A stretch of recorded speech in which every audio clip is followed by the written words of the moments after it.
What a beautiful day at the villa, the sun beaming, the rabbits and squirrels eating, the fireplace going with some nice food. Don't worry guys, in this video we're going to be showing you guys how to beat levels 8-1 and 8-2 in the Tower of Conquest. And we're going to also show you guys the units that we used alongside with their skills and equipment.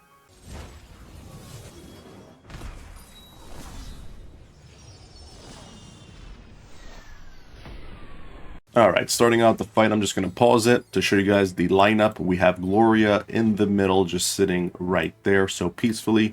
We have Papal Ice Priest, we have Blade, we have also the Recruited Assassin, which is a common unit, literally bronze.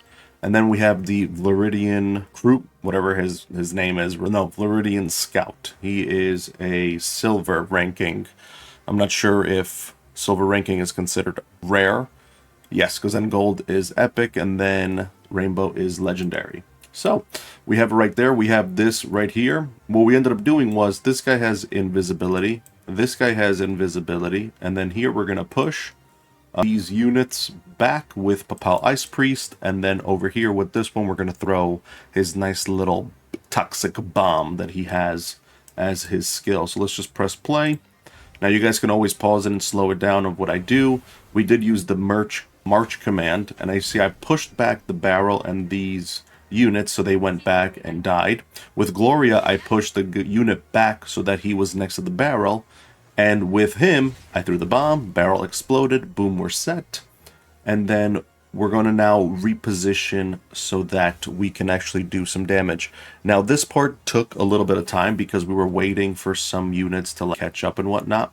So we're putting everyone in position. I did not expect this guy to push. So then now I said, all right, time to do a contingency plan. So we ended up putting ice on the floor.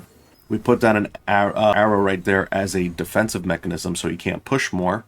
And then we ended up going in and then invisible there. We did use the command to actually go faster.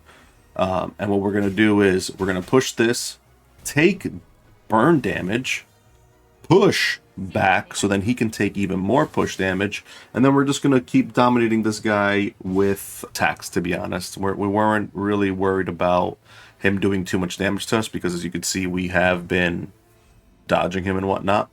So now we're regrouping, and this guy is going to be dying to fire and a nice attack at the end. So as you can see, we have that one kill from the scout, and then the assassins both setting up invisibility. So just in case he was to attack, we are set. And then with the ice, we're going to be doing some slight damage, reducing his mobility. And as you can see, he's going to be dying from that dot damage, which dot means damage over time. And that is 8-1. Now, 8-2, you guys may remember this from the week 2 tower. I was stuck on this forever. I was looking up, I was asking people, how do I do this? And they were only using barrel and saying, use barrel. If you don't have barrel, I don't know what to say. And I did it without using barrel and it felt good. So this is the lineup, all right? I was going to do the same thing that I did. Now, mind you, 8-2 is a bit of a cheesy battle. The way I did it, it took about, I don't even know how many rounds. I went to the end almost. So this is our lineup. We have Gloria and Angel right here. Now, you do start out with 0 energy, which is tough. So we have these two units right here. We have Matha and Abyss right here because of speed. What I did was I actually had the scout right where Abyss was. So Abyss and Matha actually have very good speed. Abyss has really fast speed, more than Matha.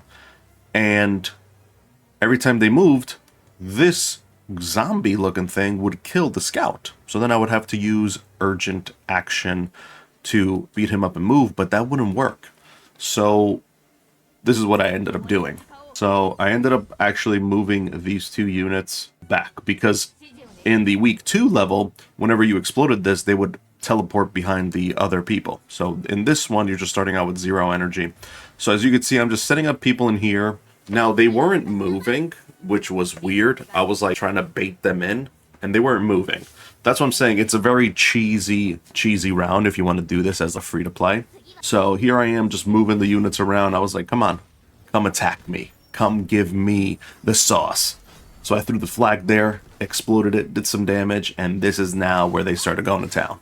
And I was like, uh-oh, I'm going to die, and this is not going to be good.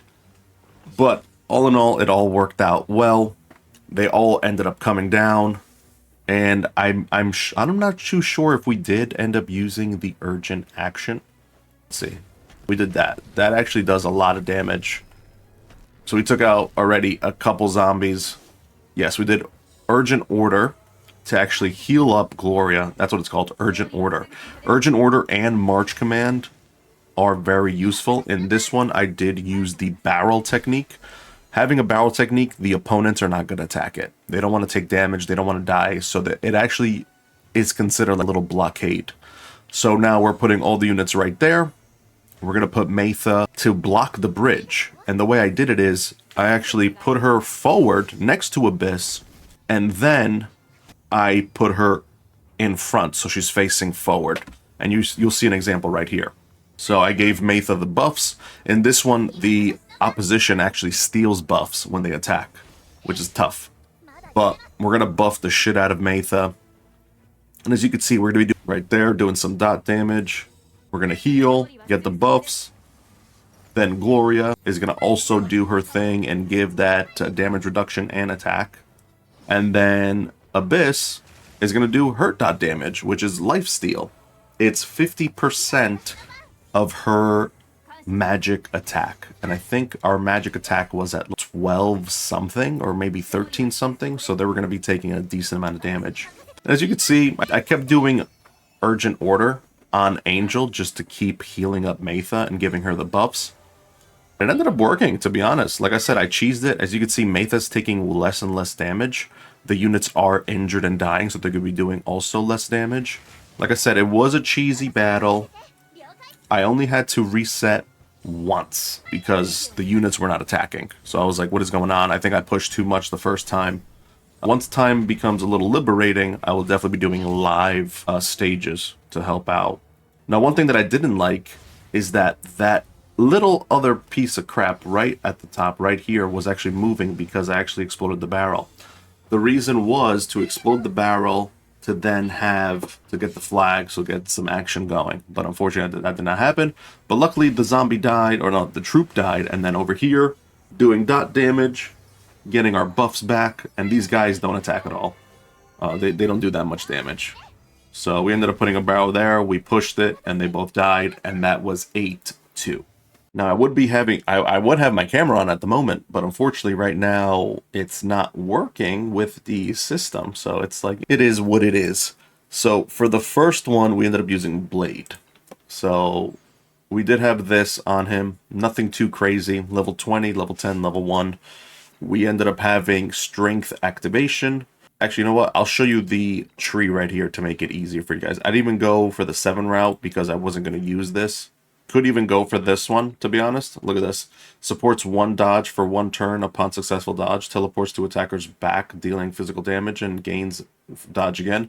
This could be good, but I feel like it's gonna not be that good because you want to be in front of the person and dodging. If they have another person behind him, then great, because you're just going to keep gaining dodge, so that's good. But we ended up going left. If I was to do it, I would go right, right, left, right, just to gain that extra dodge. For our recruited assassin, simple equipment as well. We have him at rank 5. We don't need to push him to rank 7 because I didn't think we needed that. So we ended up having here left, right, left. And if I was to do this, I would actually go ahead and do maneuver just in case you wanted to move again if you have some action. But honestly, this is important. Fancy footwork. This one's all right. Strike back is also all right. For Papal Ice Prince, we have him at 5 stars, luckily. And for this one, we ended up doing both of these because these are actually very important. Left, left, left. And you want this one because it does push the opponents back. This is the main key that you're going to always use. And I did recently get, which one? I got this one actually, just because to gain some defensive buffs just in case. Now, Viridian Scout, we also have him at 5 stars. We gain some good stuff. And this is the equipment that I would run on Cole. I have it on him.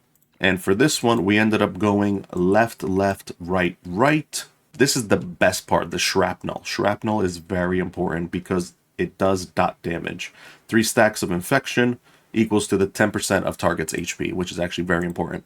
And then over here, Gloria, we have her set up as we would. I don't have any good equipment, so I still have it on 20. I don't want to put any resources on that, so I have that. And then for this one, we ended up having right. And for that stage, I did not use any aura, just because we wanted to get this going on. Attack damage and restores 1 energy, which is very important in that in any stage. Once you get to floor 9, then you're going to use the auras and get more damage and defense out of it. But this is how I ran her. And that was the setup for 8-1. And then for 8-2, let's see. I had same setup for the Scout. Same exact setup. For Gloria, same setup. For Matha, this is the setup right here. We ended up having, if you guys want to see this, it is left, left, right, left. Right there. These are the skills that we used. Equipment is her basic equipment. I haven't even upgraded this yet. Then we ended up having Abyss for the floor 8-2. We have the staff that we get. Then we have Devil. And then the way I set her up is, I ended up messing up. I ended up getting this one first. I would go for the Life Lost. Very important. So I would go right, left, right, left. Going to use, I thought I was going to use the aura more, but I actually used Dark Ripple more, because in some floors you're going to want to use Dark Ripple. In week 2, there was the Wolf battle. With this skill, you avoided the passive skill and the action skill, so the wolves wouldn't appear. So that's how I would do it. I have her set up pretty well. Life Loss takes this and 50%, so that's already 700 damage plus whatever effects go into play. Angel, and I had Angel set up like this. So if we go over here, we have right, left. So she's healing, and then also over here we have magic defense up by 30 with other allies. You can even run penance, and this way you get some energy back. And that's how I ran her. I have her pretty simple skill, pretty simple equipment, not even at level 40 yet. And we did maximize this to, actually I could maximize it right now in front of you guys, to 4 stars, because we did maximize it to 3 stars. We'll do that. Boom. And we are done. That is the end of the video, guys. If you guys enjoyed, make sure to leave a like, and hopefully this helped you out. The next video, we will be showing you guys 8-3 and 8-4. Peace.